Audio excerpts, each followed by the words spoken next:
15 दिसंबर से 30 दिनों की महा कवरेज, कुंभ से रोज bulletin live, special stories, special interview, special report, exclusive update हर दिन सिर्फ IBC 24 पर।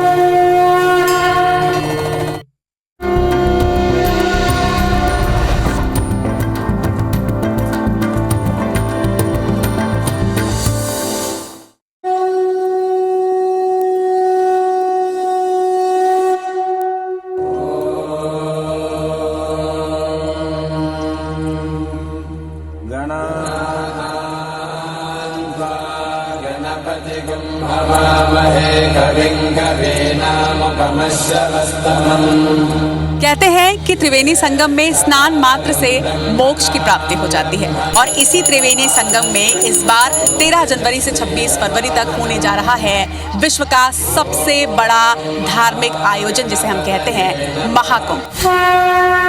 जो देवासुर संग्राम से प्राप्त होने के बाद वह अमृत का कलश जिन जिन स्थानों पर गया, उन स्थानों को हम आज के परिप्रेक्ष्य में कुंभ स्थान के नाम से जानते हैं। तीर्थराज प्रयाग की ये महत्व है कि ब्रह्मा जी ने सृष्टि उत्पन्न करने के लिए पहला यज्ञ यही किया था। हमारी पूरा उत्तर प्रदेश सरकार इस कुंभ को सफल बनाने के लिए तत्पर है, कमर कस लिया है।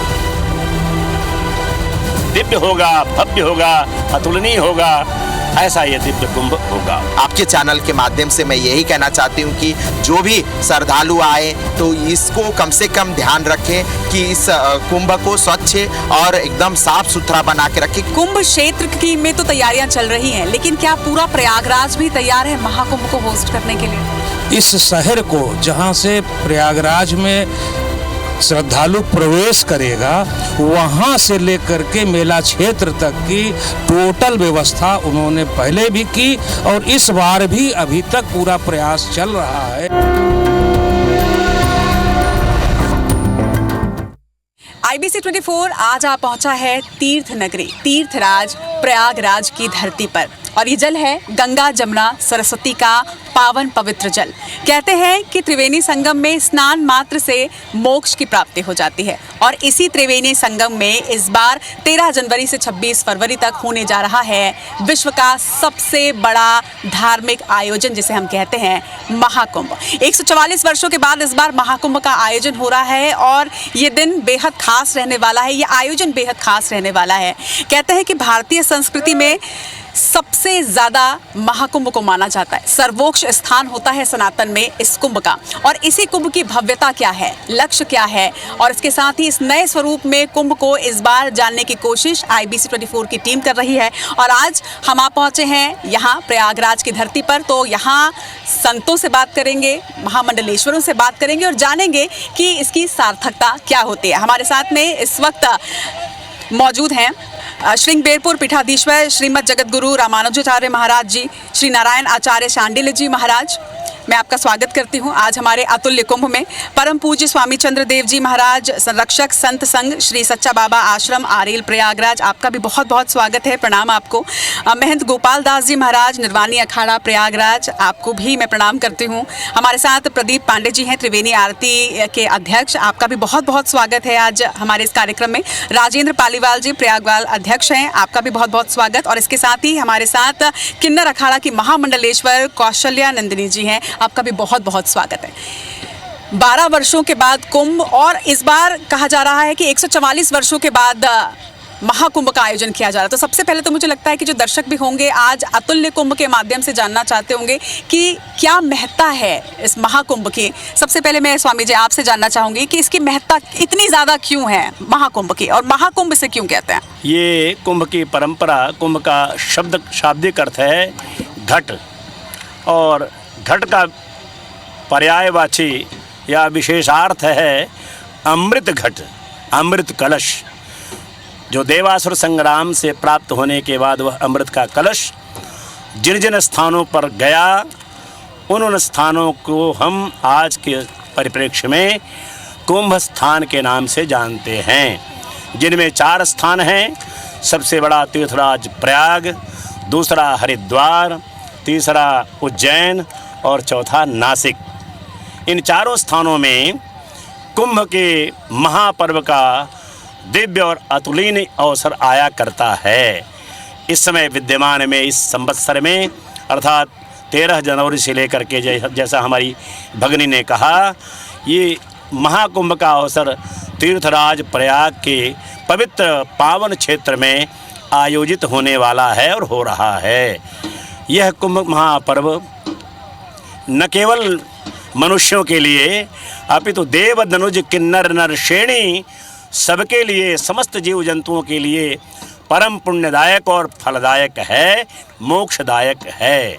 इसलिए इस अवसर पर जिस समय कुंभ का महाकुंभ का अवसर होता है, जो 144 वर्ष बाद इसमें महाकुंभ लग रहा है, इसमें सब प्रतीक्षारत हैं। स्वर्ग से देवता, किन्नर यक्ष नगरी से यक्ष, गंधर्व नगरी से गंधर्व, किन्नर नगरी से किन्नर और समस्त नाना प्रकार से प्रत्यक्ष और अप्रत्यक्ष इस महाकुंभ का दर्शन करके अपने को धन्य समझना चाह रहे हैं। गोस्वामी जी ने बड़ा सुंदर कहा, तीर्थराज, यह तीर्थराज प्रयाग माघ मकर गतिरवि जब होई, तीर्थपति आव सब कोई, देव दनुज किन्नर नर श्रेणी, सादर मज्जहि सकल त्रिवेणी।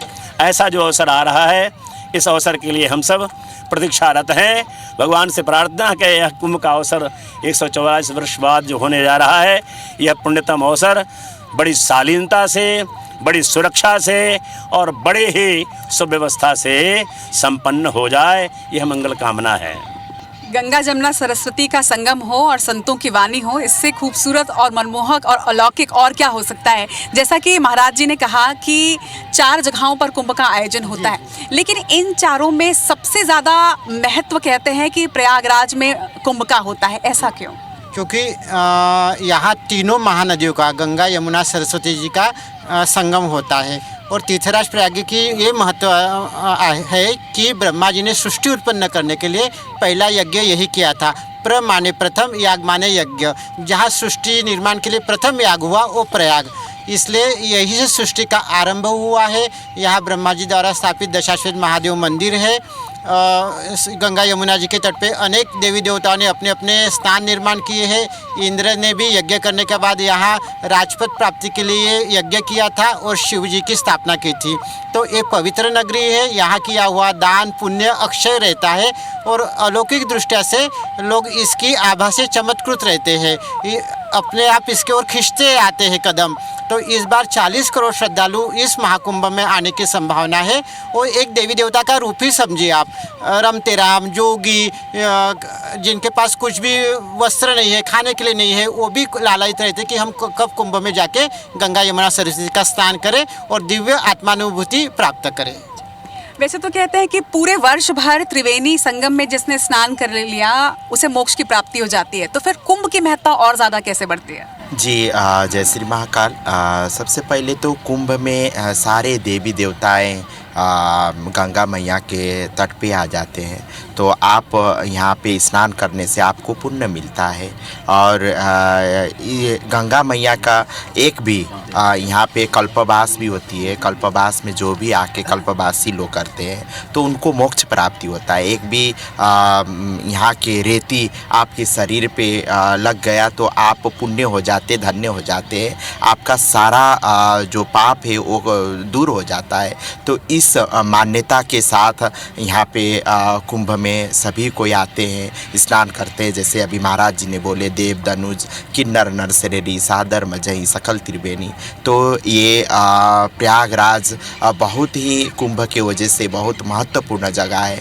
तो अभी हमारे पूरा उत्तर प्रदेश सरकार, पूरा हमारा केंद्र सरकार इस कुंभ को सफल बनाने के लिए तत्पर है, कमर कस लिया है। और पूरा हमारा अखाड़ा परिषद भी इसको सफल बनाने के लिए, मेन हम लोग का एक उद्देश्य भी है कि प्लास्टिक मुक्त कुंभ बनाने, क्योंकि पर्यावरण को कल के आने वाले संतति को लिए भी हम लोग को कुछ छोड़ना है। और पर्यावरण जब तक संतुलित रहेगा, जब तक स्वच्छ रहेगा, तभी आने वाले संतति भी स्वच्छ रहेंगे। तो इसके मद्देनज़र रखते हुए पूरा हमारा सरकार, पूरा हमारा अखाड़ा परिषद, पूरा हमारे साधु संत जितने भी है, हम सभी ने संकल्प ले रखा है कि इस बार जो भी कुंभ हो प्लास्टिक मुक्त कुंभ हो, दिव्य कुंभ हो, सुंदर कुंभ हो, स्वच्छ कुंभ हो, भव्य कुंभ। ऐसा समागम जिसे विश्व का सबसे बड़ा धार्मिक आयोजन कहा जाता है, कैसे करोड़ों लोग हर रोज यहाँ पर पहुँचते हैं और उसका मैनेजमेंट किस तरीके से पूरा होता है? देखिए, मैनेजमेंट का, व्यवस्था का तो प्रशासन और सरकार रेलवे से, अपनी सवारी से, बस से, सारे साधनों से, चारों ओर से उन्होंने बनाया है। और बनाने के बाद अपना एक जगह पार्किंग कर दिया है। उसके बाद कुंभ में प्रवेश, हम ये बताना चाहते हैं कि आज मेला प्रशासन और उत्तर प्रदेश शासन, केंद्र सरकार की ये भावना है कि हमारे इस कुंभ मेले के आयोजन में लगभग 40 करोड़ लोग आएंगे। ये बात निश्चित जान लीजिए कि श्रद्धालु से ही मेला है। अगर आज 40 करोड़ लोगों के आगमन की स्थिति का आकलन हम कर रहे हैं, या जब भी कुंभ हुआ है 2 करोड़ 5 करोड़ लोग आए हैं, तो श्रद्धालु ही मेले की जान है।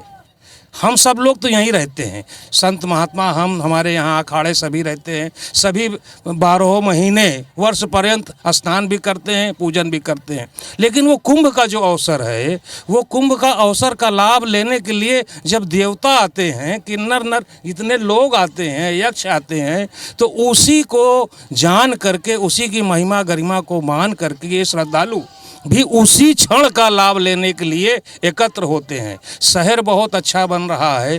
19 में भी कुंभ का जो आयोजन हुआ था, इसी सरकार ने किया था। और मुझे याद है कि 2018 में पहली बार यहाँ पर योगी जी के अपनी उपस्थिति में महामहिम जी भी थे और इलाहाबाद का नाम प्रयागराज हुआ। मैं भी उस कमेटी का मेंबर था, हमारे सामने ही सब कुछ हुआ। तो वो मेला भी प्रयागराज के नाम से हुआ था। जो कुंभ का आयोजन 19 का था, प्रयागराज हो गया था। वो अर्ध कुंभ था शायद। नहीं, वो भी ये- कुंभ था। देखिए, ये अब महाकुंभ। कुंभ अर्ध कुंभ का तो थोड़ा सा वो डिसबैलेंस है, उसके गहराई में हम आप जाएंगे तो दूसरी कथा शुरू हो जाएगी। लेकिन है क्या कि कुंभ नाम उसको दिया गया था, इसको महाकुंभ कर दिया कहा गया, जबकि अर्ध कुंभ कुंभ का नाम हमेशा रहा। अब उसको 2 इस परिधि में कर दिया कि अर्ध कुंभ को कुंभ और कुंभ को महाकुंभ। अच्छी बात है, कोई अच्छी चीज़ें हो तो उस पर सबका सहयोग समर्थन रहता है कि हाँ भाई और अच्छा हो रहा है, दिव्य हो रहा है, भव्य हो रहा है, और हम तो कहेंगे अद्भुत हो रहा है। तो जब जो चीज़ अद्भुत स्थिति लगे तो वहाँ पर सारी चीज़ें, जो छोटी मोटी चीज़ें हैं, वो समा जाती है और नज़रअंदाज भी किया जाता है। तो हमारा ये कहना था कि आपने जो कहा आगंतुक, ये जान लीजिए कि महाराज जी भी सभी लोग यहाँ पुराने हैं और कई कुंभ किए हैं। जितने अधिकतर श्रद्धालु आते हैं उनको तीर्थ पुरोहित ही अपने कैंप में अपने साथ उन्हें रखता है।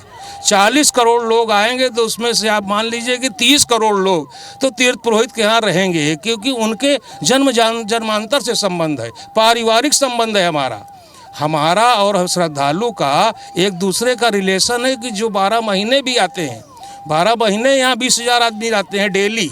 हमारा उनका संबंध है। जो अस्थि विसर्जन है, जो अസ്ഥियाँ आप सुने होंगी, उसका विसर्जन होता है वो तीर्थ पुरोहित के ही द्वारा होता है। श्रद्धालु आज भी 10,000 प्रतिदिन आते हैं, जिनका ये आयोजन ये तीर्थ पुरोहित ही पूरा कराते हैं। और कल्पवास, जैसा कि अभी आपने बताया, ये कल्पवास भी हमारी 1 महीने की परंपरा है, वो भी तीर्थ पुरोहित के द्वारा ही संपन्न कराई जाती है। कल्पवासी श्रद्धालु का मुख्य जो आगमन है, उनके जो भी रुकने ठहरने, उनके सारे क्रियाकर्म जितने भी हैं, कर्मकांड कराने का दायित्व तीर्थ पुरोहित समाज को है। आपके यहाँ प्रवचन होते हैं, कथा होते हैं, पूरे दुनिया का सारी चीज़ें उन्हें नई बताई जाती है, अनुभव दी जाती, वो लेने हमारे यात्री आपके यहाँ जाते हैं। ये एक दूसरे का मिश्रण है। इसी मिश्रण को ही कुंभ कहा जाता है कि जहाँ सब इकट्ठा हो। देवी देवता भी हो, सारे लोग हों, जहाँ सब इकट्ठा हो वही कुंभ हो गया। उसी कुंभ का मुझे फल लगता और है कि लाभ मेरे लेने सवाल का जो जवाब है वो इसी बात में है कि आप समस्त विश्व को अपना परिवार मानते हैं और इसी वजह से शायद ये एक ऐसा घर बन जाता है जहाँ पे सभी इकट्ठे होते हैं। हमारा और उसके- अपने आप ग्रंथ कहता है कि बिल्कुल। विश्व के हम लोग एक साथ सबको अपना परिवार मानते हैं, पूरा विश्व सब परिवार मानते हैं। विश्व हमें ना माने लेकिन हम मानते हैं उन्हें, और उन्हें आमंत्रित करते हैं कि वो आए, हमारे यहाँ देखें, हमारी चीज़ों को जाने। सनातन ही सनातन है, उसको न कोई घटा सकता है न बढ़ा सकता है, और इसको सभी को मानते हैं, लेकिन अब वो कहते नहीं, उनको शर्म आती है दूसरे धर्म के लोगों को। लेकिन सनातन सनातन है, सनातन रहेगा और सनातन ही रहेगा। तो सनातन के सबसे बड़े और विशाल धार्मिक आयोजन समागम कुंभ महाकुंभ की हम बात कर रहे हैं, और महाकुंभ में जब कोई पहुंचता है तो पुण्य की डुबकी तो लगाता ही है, लेकिन उसके साथ ही लालायित होता है कि वो त्रिवेणी आरती देख सके। लेकिन इस बार जब महाकुंभ का आयोजन हो रहा है तो त्रिवेणी आरती में क्या खास रहने वाला है? त्रिवेणी आरती के अध्यक्ष जी हमारे साथ जुड़े हुए हैं, उनसे जरा जानते हैं कि इस बार त्रिवेणी आरती में महाकुंभ के आयोजन के साथ में क्या अलग झलक हमको देखने को मिलने वाली है। जी, इस बार हम लोगों ने प्रयास किया है, क्योंकि तीर्थों के राजा ये प्रयागराज हैं, तो जितने भी तीर्थ हैं उसके राजा ये प्रयागराज हैं। तो यहाँ पर पूरे विश्व से लोग आ रहे हैं, तो यहाँ जो भी कार्य होते हैं वो विश्व स्तर के कार्य होते हैं। तो इस बार त्रिवेणी आरती के माध्यम से, कन्याओं के माध्यम से हम लोग यहाँ पर त्रिवेणी आरती कराएंगे। अभी तक जो भी आरती होती थी वो सिर्फ बालकों के माध्यम से होती थी। इस बार हम लोगों ने प्रयास किया है कि यहाँ कन्याओं के माध्यम से आरती कराएं, और अभी जो है गंगा दशहरा के शुभ मुहूर्त पर हम लोगों ने कन्याओं के माध्यम से आरती प्रारंभ कराई है, और विश्व के लोग आएंगे तो ये देखेंगे कि महिला सशक्तिकरण को लेकर सनातन धर्म भी अपनी एक उपस्थिति को दर्ज करा रहा है हम लोगों के माध्यम से। और प्रयास है कि प्रयागराज का नाम और अच्छे से लोग लें और जानें। इसी प्रयास में हम लोग लगे हुए हैं। आपके चैनल के माध्यम से हम लोग पूरे विश्व को आमंत्रण देते हैं कि आप यहाँ प्रयागराज में आइए, त्रिवेणी माता का दर्शन करिए, त्रिवेणी आरती में उपस्थित होइए और अपने पापों को समाप्त करके अपने जीवन में और आगे बढ़ें। महाराज जी, हर सनातनी का अपने धर्म पर आस्था होता है, लेकिन संत जिस तरह से धर्म की गहराई को समझा सकते हैं मुझे लगता है कोई और नहीं समझा सकता है। कुंभ पहले भी होता था, लेकिन इस बार प्रयागराज में कुंभ होने वाला है। हालांकि 2019 का भी आप कह रहे थे कि 2019 में भी प्रयागराज ही नाम हो चुका था, उसके बाद कुंभ हुआ, लेकिन इस बार महाकुंभ है। क्या आपको ऐसा लगता है कि क्योंकि योगी आदित्यनाथ जी भी संत रहे हैं, पहले पीठाधीश्वर रहे हैं, तो उनके आने के बाद से क्या कुंभ का स्वरूप और विशाल और व्यापक हुआ है? बहुत सुंदर प्रश्न है, बहुत सुंदर प्रश्न है और यथार्थ प्रश्न है। कुंभ तो सदियों से होते चले आ रहे हैं, कुंभ, अर्धकुंभ, महाकुंभ और सामान्य मेला, माघ मेले के अवसर पर। लेकिन जब से यह महापुरुष, मुझे तो करुणा होती इस बारे में कहने में कि उसने सनातन धर्म को जितना बढ़ाया, यही एक संत, एक महापुरुष का धर्म और कर्तव्य होता है। योगी जी ने, आदित्यनाथ जी ने बाल्यावस्था से संतों का स्वरूप धारण का और संतों के संग में रहने के कारण इतना प्रभाव उनके ऊपर सनातन धर्म का है कि उनका जीवन, दिन रात का जीना ही सनातन धर्म के छाये में है। और इसी संकल्प और भाव के कारण ही उन्होंने इस मेले को, प्रयागराज के और उत्तर प्रदेश के इस परम तीर्थराज प्रयाग को ऐसा बना दिया कुंभ मेले के माध्यम से कि आज विश्व इस मेले को देखने के लिए, गंगा मैया के तट पर आकर डुबकी लगाने के लिए, दरस स्पर्श करने के लिए पूरा विश्व उमड़ जा रहा है। इसीलिए इतनी संख्या में लोग यहाँ आ रहे हैं। ये संख्या वृद्धि और इस धर्म की वृद्धि और सनातन धर्म की वृद्धि में मूल वह महात्मा योगी, परम पूजनीय योगी आदित्यनाथ जी हैं। यद्यपि जितना उनका बड़ा संकल्प है, हम लोगों के मन में बड़ा कसक है। जो बेचारे चाहते हैं कि हम इसको स्वर्ग से भी उत्तम बना दें, अधिकारियों का उतना सहयोग नहीं है। वे बेचारे परेशान हैं कि जो उनका संकल्प है वो पूरा नहीं हो पा रहा है, क्योंकि उतना भरपूर सहयोग नहीं मिल पा रहा है। देवी जी आज तक जितना उन्होंने फंड दिया, कभी इतना फंड इस महाकुंभ को मिला नहीं था।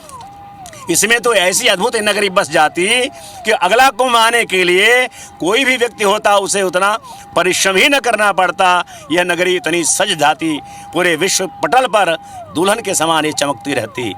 जहाँ इसका उत्तम आध्यात्मिक महत्व है, वहीं बाह्य स्वरूप में भी यह तीर्थराज प्रयाग देदीप्यमान हो जाता, लेकिन फिर भी आज योगी जी की प्रशंसा की जाए, जितने भी मुखों से सहस्त्र मुखों से प्रशंसा की जाए, शेषनाग भी थक जाएंगे, जिनका प्रयत्न इस कुंभ के लिए, मेले के लिए, आम आदमी के आने के लिए, सुरक्षा, स्वास्थ्य, हर तरह की व्यवस्था के लिए जो महापुरुष लगा हुआ है, धन्यवाद है। और मैं समझता हूँ कहीं अब व्यवस्था भी होने की होगी तो उसके संकल्प और उसके पुण्य प्रताप से वह व्यवस्था अपने आप कट जाएगी और यह महाकुंभ दिव्याति दिव्य, जैसा हमारे कौशल्यानंद जी ने कहा कि दिव्य होगा, भव्य होगा, अतुलनीय होगा, ऐसा ये दिव्य कुंभ होगा। 2019 से आपको हम ले चलते हैं 5 साल पीछे, और ये सच बात है। अभी महाराज जी ने भी कहा कि कई कुंभ 4, 6, 8 कुंभ, 4-6 कुंभ आपने भी देखा होगा, 4 कुंभ हम भी देखे हैं।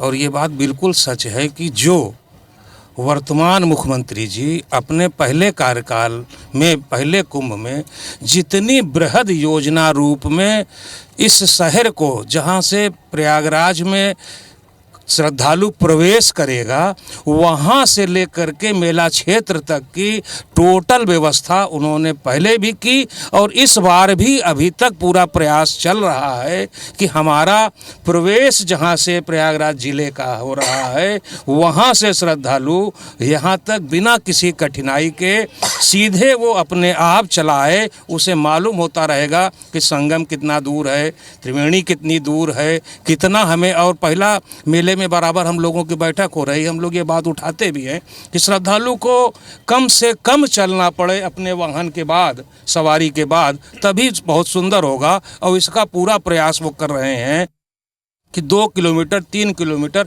अधिक से अधिक 5 किलोमीटर के अंदर ही पार्किंग की व्यवस्था कर रहे हैं कि जिससे श्रद्धालु अपने सामान के साथ अपने गंतव्य स्थान पर, अपने जहां भी जिसके पास जाना है वहां आसानी से पहुंच जाए। तो ये बात भी सच है कि जो मुख्यमंत्री जी के पहले कार्यकाल में और दूसरे कार्यकाल में, दोनों में जितना सुंदर कुंभ भव्य व्यवस्था दी गई है, उतना हम लोग इसके पहले जब भी कुंभ पड़ा, सरकारें बहुत रहीं, किसी की भी रहती नहीं, सब अपना सरकारी काम जो भी होता था, हमने देखा इसी शहर को सड़क बन गई उसी तरह से जिस साइज में है, बन करके काला डामर रातों रात गया और मेला शुरू। लेकिन अब शहर का चौड़ीकरण हुआ है, रोड वो चौड़ी हो गई है जो वर्ष पर्यंत हमें काम आएगा। आज कुंभ के बाद प्रयागराज वासियों को जितना पक्के निर्माण हो रहे हैं उसका लाभ तो उन्हें ही मिलेगा बाद में ना।